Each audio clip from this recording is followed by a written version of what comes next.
Hello, my name is Hector Vasquez. I am currently a P4 student at Albany College of Pharmacy and Health Sciences, doing my rotation at Champlain Valley Physicians Hospital. Today I will be doing a case presentation on community-acquired pneumonia.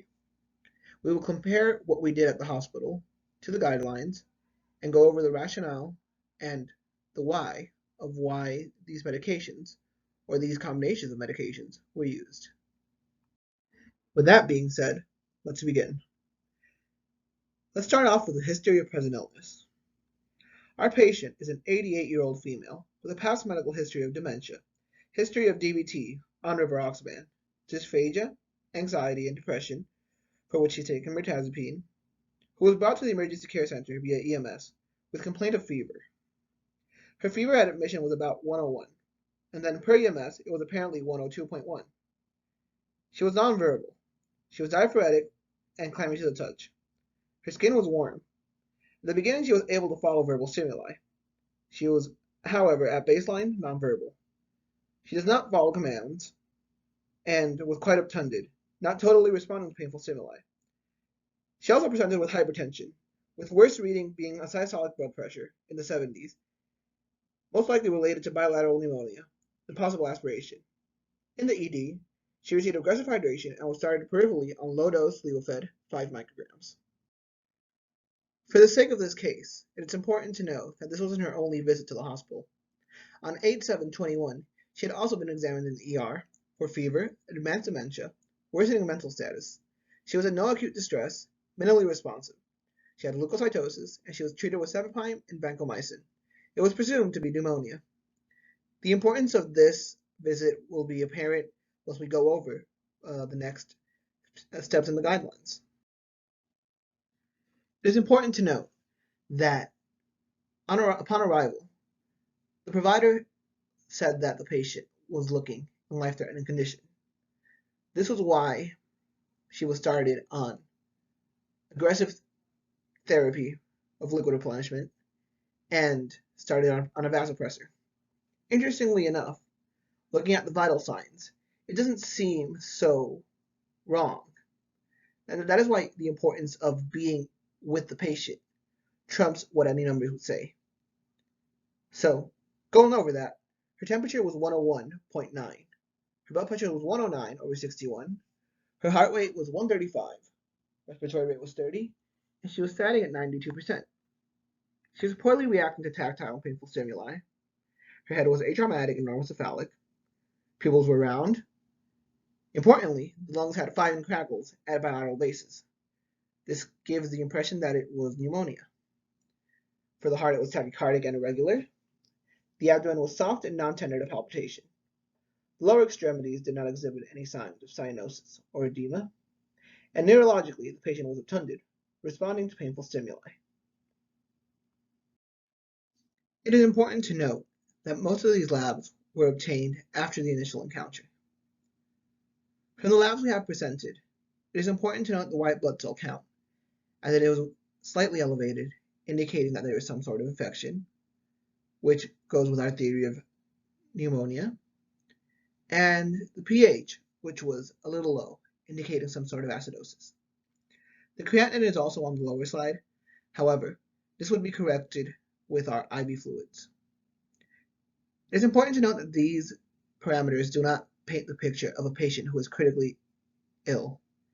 However, as stated before, these labs were obtained after the patient was already receiving treatment. The labs aren't the end-all be-all. It is a mix of both labs and patient encounters that will lead you to ultimately making the correct decisions. Being that we suspected that pneumonia was the one that was causing our patient to be sick, we ordered a slew of tests, the importance of which we will go over as we discuss the guidelines. Upon arrival, a blood culture, a urine culture, a COVID nasal swab, a strep pneumo, a Legionella antigen were ordered. All of these were negative, except for one blood culture, which after 3 days will result to be Staph hemolyticus. As of 9/9, the blood culture was drawn, but exhibited no growth after 4 days. It is pretty safe to assume that it was not going to grow anything, and thus treatment continued. Radiology would provide us with a clearer picture of what we were dealing with. A chest x-ray was ordered in which we could see bilateral lobe, atelectasis, or pneumonia. Seeing as how the patient had an infection, we were leaning more towards the pneumonia. An abdominal CAT scan with IV contrast was all ordered, and there was some distension of the rectosigmoid colon. For purposes of what we're dealing with here, that is not important for our pneumonia case. It is time to go over her medications. The 3 medications at the top were the ones we used for our case. These are the medications we used to treat the pneumonia. We will be going over them more in depth. For purposes of this case, we will keep going over the rest of the medications. We used norepinephrine 4 milligrams in 250 milliliters, infused at 2.5 micrograms per minute as a vasopressor. This was to bring her blood pressure up, as it was in the 70s when she first arrived to the ER. In that same vein, we used normal saline, infused at 150 milliliters over an hour. This was infused over 7 hours and given 1 dose stat via peripheral line. The patient was in bad shape and needed urgent fluids. This is why she was infused with 1 liter of sodium chloride. The next medication is cefepime, 2 grams. It was infused 200 mils per hour over 30 minutes via peripheral line. It is important to note why this medication is at the bottom and not in the top 3. IDSA guidelines state that when a patient has received prior treatment, prior antibiotics, then we have to go for MRSA coverage. As we had already seen, the patient had received cefepime previously with vancomycin in her previous visit, meaning that once this was found out, cefepime was no longer a viable option, and hence why we switched to vancomycin.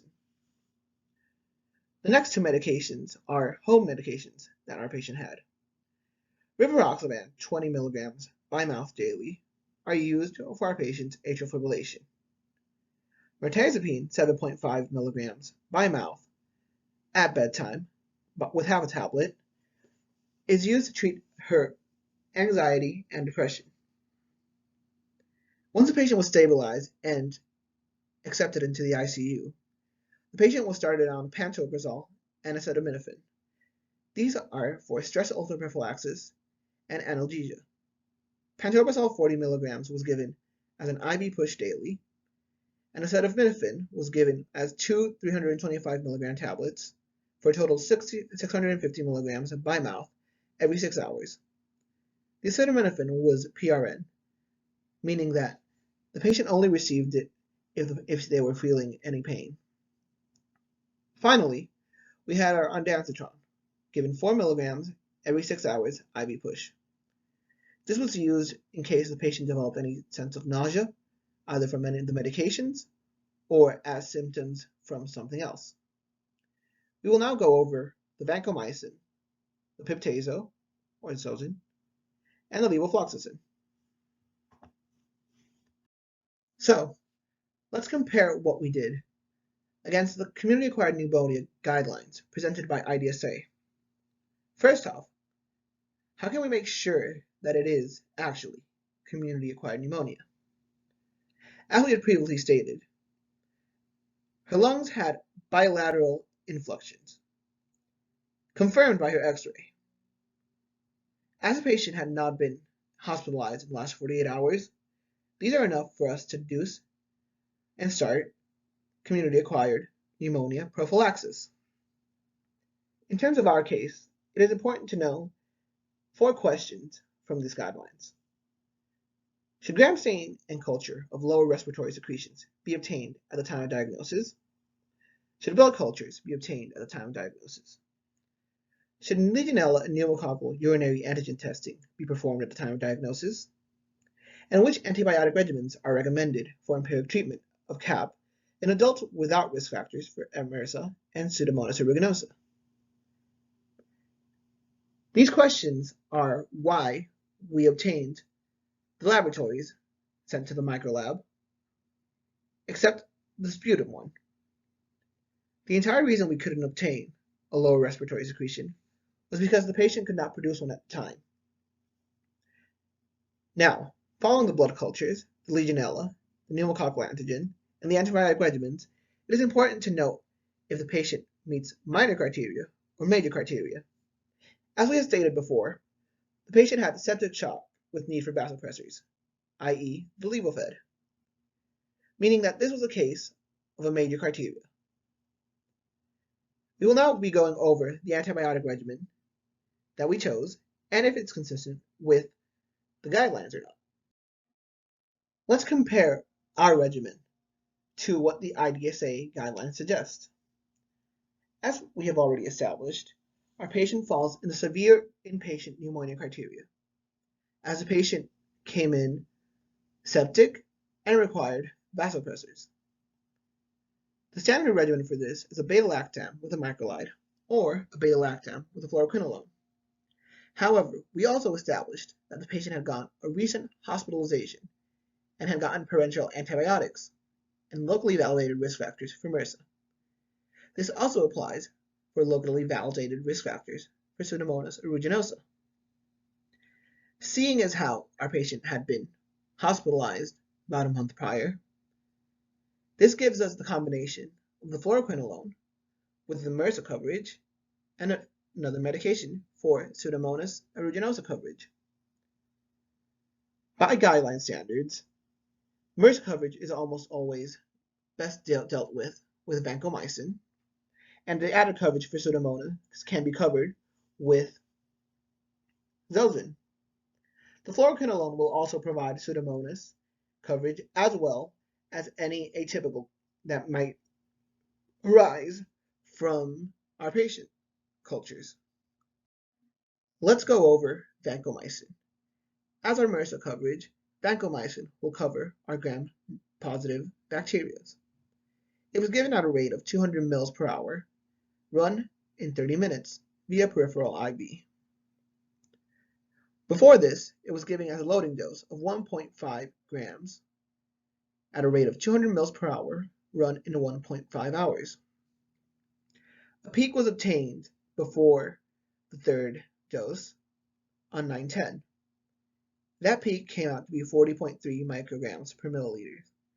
As this was on the higher side, it was changed from Q12 hours to Q18 hours. For the mechanism of action, vancomycin inhibits cell wall biosynthesis.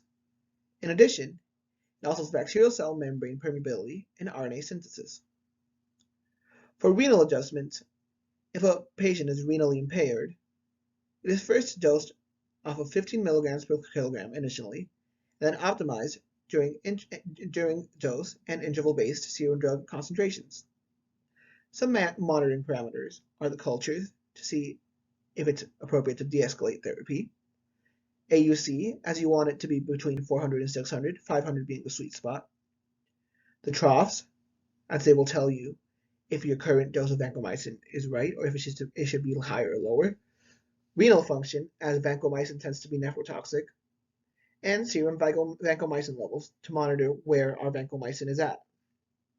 Some side effects we can expect from the vancomycin are hypokalemia, abdominal pain, diarrhea, nausea, vomiting, nephrotoxicity, and ototoxicity. Vancomycin infusion can also cause something known as red man syndrome. However, this only happens when vancomycin is rapidly infused and is easily corrected by slowing down the infusion rate. Our next medication we'll go over is Piptazo, also known as Zosyn. It was run at a rate of 25 ml an hour for 4 hours, given via peripheral line. The mechanism of Piptazo is that it exerts bacterial activity via inhibition of bacterial cell wall synthesis by binding to one or more penicillin-binding proteins. The tazobactam part exhibits synergy against many beta-lactamase-producing bacteria, thus extending the spectrum activity of piperazillin. Piptazo is a drug that covers a lot of things. It covers gram-positive and gram-negative. In the case for our pneumonia, we use it as our Pseudomonas coverage, so mostly for our gram-negative coverage. Renal adjustments that need to know are that if you have a creatinine clearance less than 20 mL per minute, the dose stays the same at 3.375 grams, given over 4 hours, except it is dosed every 12 hours instead of every 8. Monitoring parameters are simple, as you only look for improvements of symptoms and renal function. Some common side effects of piptazo are pruritus, rash, constipation, diarrhea, nausea, and vomiting.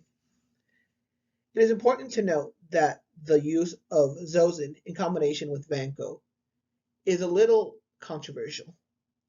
Some hospitals do not use them, as there is some data to suggest that the use of both of them together can lead to significant nephrotoxicity and AKI. However, with sufficient monitoring, making sure that there's no drop in serum creatinine or increase in 0.5 or 50%, it is possible to maintain both piptazo and Zosyn running. However, they cannot be mixed together, as they together form a precipitate that will be harmful for the patient. Finally, we have our levofloxacin, or Levaquin. It was given at a rate of 100 mL per hour, run over 1.5 hours via peripheral line. The mechanism of action is that it inhibits bacterial topoisomerase, IV, and DNA gyrase, both of which are type 2 topoisomerases, enzymes required for DNA replication, transcription, and repair of recombination. The levofloxacin provides MRSA coverage, but it also provides atypical coverage. It is also our initial choice from our list of medications that we can choose from for community-acquired pneumonia. Renal adjustments are creatinine clearance of 20 to 49. It must be 750 milligrams every other day. And if the creatinine clearance is less than 20, then you start off with a 750 milligram dose once, then a 500 milligrams every other day. Monitoring parameters needed to know are obtaining all CBCs, the radiographs to see if there's any improvement, cultures for the same thing, and another thing that you should look out for is the Q interval, as fluoroquinolones can cause some QT prolongation. Side effects pertinent to Levaquin are dizziness, headache, diarrhea, tendon rupture, which is something unique to fluoroquinolones, nausea, aortic aneurysm, prolonged QT interval, torsades, and ventricular arrhythmia. The levofloxacin was DC'd after day 3 of 7 of antibiotic therapy, as the patient was not growing anything but Staph hemolyticus, which is a contaminant. However, since we still had another blood culture that didn't show any growth, we kept both the Vanco and the Zosyn, as they provided adequate gram-positive and gram-negative coverage for the rest of the patient's stay in the ICU. It is important to note that Levaquin and Zosyn cannot be given in the same IV, so they must be staggered as to not run in the same line at the same time. The most important thing for a patient is the resolution of their symptoms. By 9:10, her white blood cells were back to normal. There was no other growth visible, no surge in symptoms, and by 9:13, the patient was ready to go home. The patient received 6 out of 7 planned days of her antibiotics and was allowed to go home and told to report back if any symptoms came back or if there was anything else she needed from us, her care team. The most important part of treating a patient is getting them back home. As we can see here, the patient's white blood cell counts had returned to normal by 9:10. After that, there was no other growth visible, there was no surge in symptoms, and the patient was ready to go home on 9:13. She was discharged back home and told to return if any symptoms came back or if she developed any other symptoms that may need attention. The patient received 6 out of the 7 planned days of antibiotic treatment. The last culture was not deemed to be necessary, as it was not growing anything after 4 days and was most likely nothing, seeing as how our other growth was merely a contaminant and nothing to be worried about. I want to thank everybody who stuck with me through this entire video and listened to it. Feel free to leave any comments, any suggestions, and here are my references, and hope everyone else has a great day.